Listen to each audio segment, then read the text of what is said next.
What cars do pretty well in sales globally?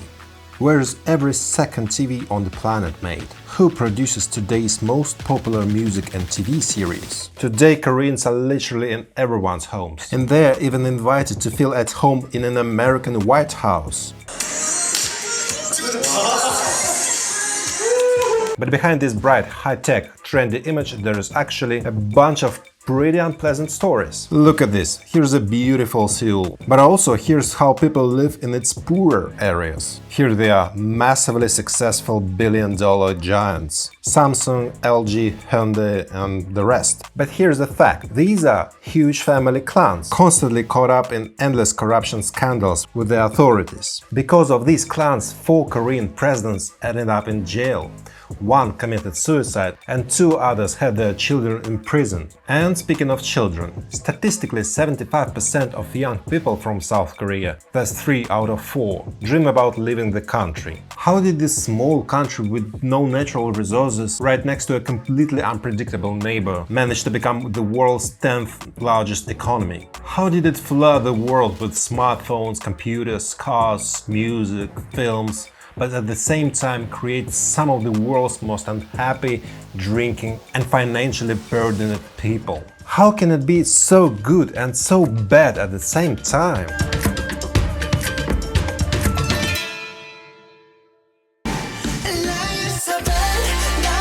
That's Korea's most popular band. They're called BTS. Their videos don't just have millions of views. They've got billions. And they're listened not just by teenage girls, but even elderly American presidents. They even get invited over for visits. Welcome to the White House. Come on up here, guys. But half a century ago, South Korea was, to put it simply, a completely different country, hardly different from its northern neighbor. Why was that? Because in both Pyongyang and Seoul, dictators were essentially running the show, tightly controlling the economy and society. In the future homeland of K-pop, even short skirts and rock and roll were banned back then. Here's what a barbershop in Korea looked like back then. A policeman dragging a man with long hair into a station, giving him a proper, short haircut. In 1973 alone, about 12,000 Korean men were arrested just for this. Things were tough economically too. Right after World War II ended, the Korean War started almost immediately. After the war, one nation permanently split into 2 divided countries, North and South Korea. And back then it wasn't North Korea, but South Korea that was poorer. Even poorer than many African countries. No water, no transportation, no electricity or power.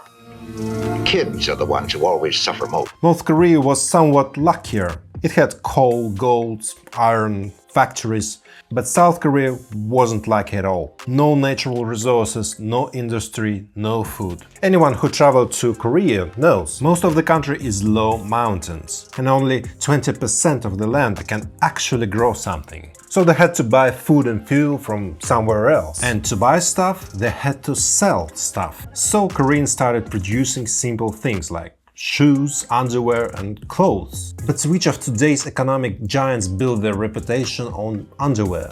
Exactly. The next logical step, making something more serious, like weapons.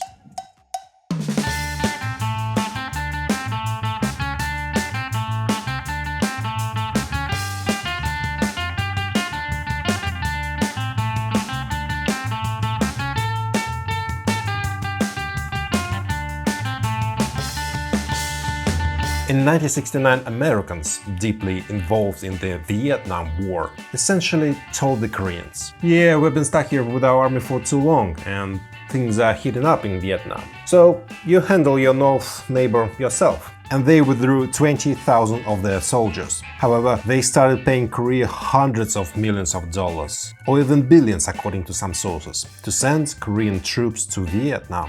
Pretty profitable deal, since about 300,000 Koreans went to support the Americans. Plus, the United States was generous, providing loans, so South Korea could set up its own military production. They started producing rifles, light tanks and military ships to feel safer and keep, well, anyone from unexpectedly attacking, of course, from the north. In fact, North Korea also received money and technology. But here's the difference. In the north, all the good stuff went to the party, or rather its leadership. In the South, with so-called democracy, everything was divided among large family clans. Koreans call them chaebols. Samsung is one chaebol, Hyundai is another, and LG is third. But why did they appear? Because it was easier for the government to deal with the few powerful families who had proven themselves in business, instead of millions of poor people or thousands of small firms. The most proactive of them got government orders and financial aid. So these wealthy clans set up production themselves, keeping wages low, so the goods stayed cheap enough to export. In return, technology flowed back into Korea. Americans, in exchange for Korean support in the Vietnam War, provided investments, technologies, and infrastructure for what became the Korean Institute of Science and Technology. The result?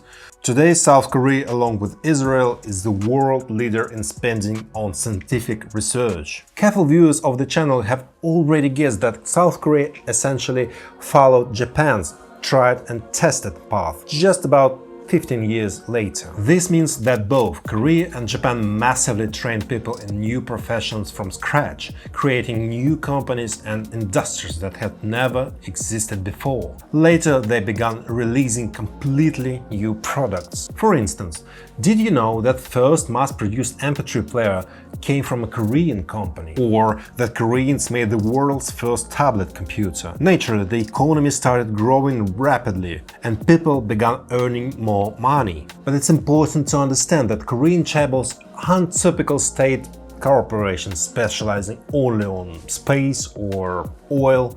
A chaebol tries to control literally everything. Take Samsung as example. Initially, they sold dried fish, vegetables and noodles. Then sugar, insurance. Today it's TVs, smartphones, chips, ships, and even the largest container ships in the world. Samsung Heavy Industries has successfully built the world's largest container vessel. Samsung took part in building the world's tallest building, Burj Khalifa. In addition, Twin Towers in Malaysia and the Taipei skyscraper in Taiwan. As a result, today Samsung Group alone makes up a fifth of South Korea's economy. Sounds great to have such a strong, globally respected company, right? But here is the issue. In 1997, when the financial crisis hit, 12 out of the 30 largest chaebols went bankrupt. Why? Because they were managed not by the most competent professionals, but by brothers, cousins, and other relatives impossible to move away from their money and power. And what about Samsung? After its founder died, the business passed to one of his sons, then his grandson, creating a sort of corporate monarchy. Well, what do you think? Samsung is one of the most valuable and successful companies worldwide, isn't it? Yeah, as long as the sons keep doing okay. But it turned out chaebols were great at rebuilding the country from scratch because they're easy for the government to control, handing out loans and aid. But constantly propping up these clans made them lazy, their products became less competitive, and the people working there were unhappy. Here's a fresh example. In 2018, hundreds of thousands of Korean workers went on strike, demanding the government deal with monopolies. Remember I said 75% of young Koreans dream of leaving the country. Why? Because there aren't enough jobs, and competition for those available is fierce. Chaebols can treat their employees however they like in such conditions. Because if you don't like it, there is a door. Someone else will gladly take your spot. Think about it.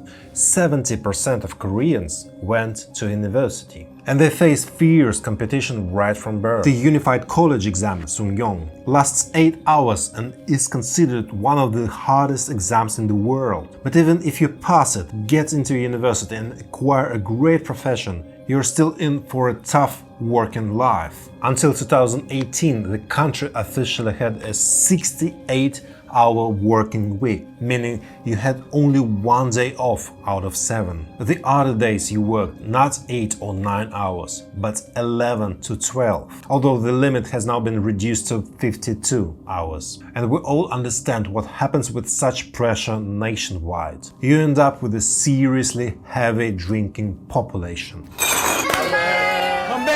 Koreans drink the most among non-Europeans. Officially, each Korean drinks about 366 cans of beer per year. That's 1 bottle every day. not counting their local vodka, Soho, which they often mix with beer. Moreover, South Korea leads developed countries in suicide rates. What life is really like in Korea can be seen in the series Squid Game and the movie Parasite. Like, people are so desperate they even steal Wi-Fi from richer neighbors. Glossy neighborhoods in Seoul hide real poor areas. In Squid Game, desperate Koreans are literally ready to kill each other just for a chance to get rich. But pay attention, there's a bright side here. This isn't Hollywood making these films.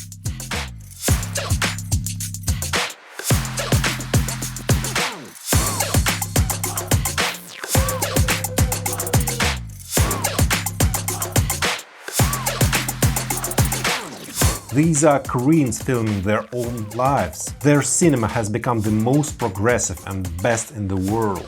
Because Squid Game became Netflix's most popular series in the United States. And before that, Parasite won the Oscar for Best Picture of the Year. And the Oscar goes to Parasite.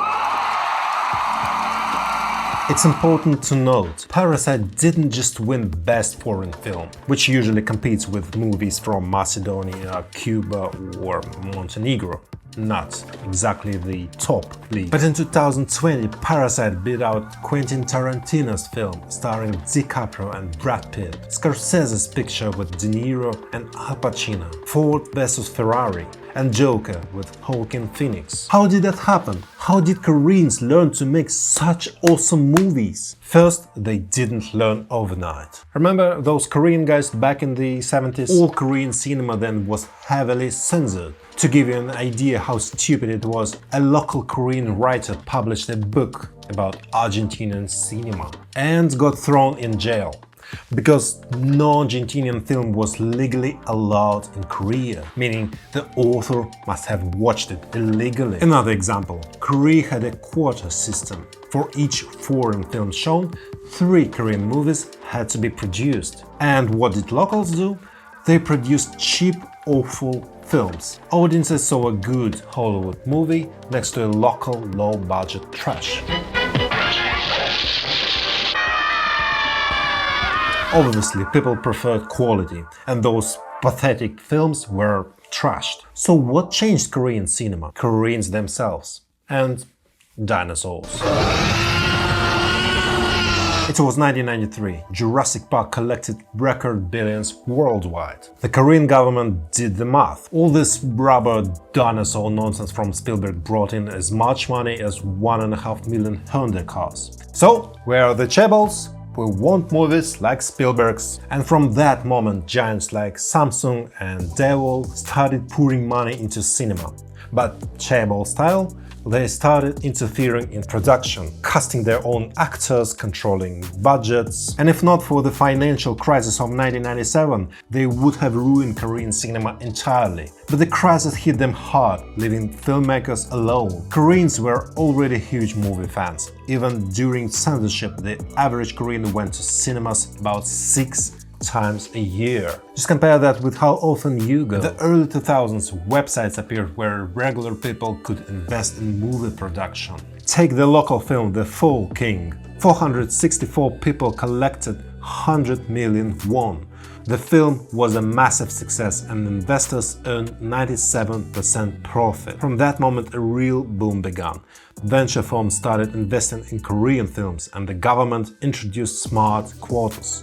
For instance, at least 73 days a year, theaters must exclusively show Korean movies. Korean filmmakers finally had ideal conditions. No censorship, plenty of funds from the government and private investors. And an audience that loved domestic cinema. The South Korean government supports not just cinema, but music too.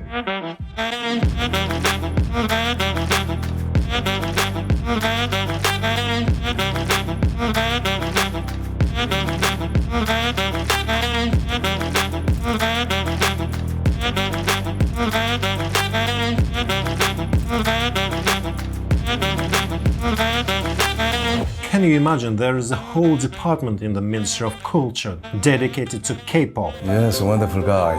He's Jimmy. How did you get it right? Why don't know who he is? Everybody has to know his name. Why is K-pop so interesting to government officials?